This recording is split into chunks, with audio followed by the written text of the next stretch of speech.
Hey folks, taking a look at how to normalise a bunch of tracks at once. You can see here I've recorded this 3 times.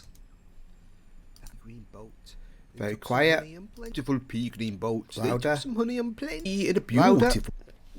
And I want to normalise all 3. I'm going to select all 3, just double click.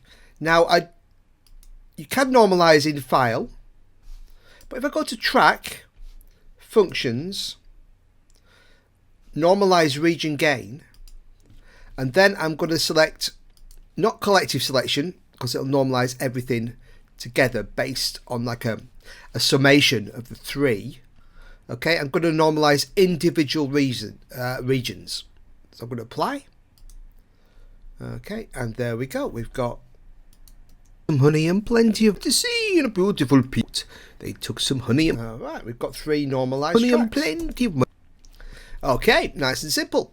Thanks for watching.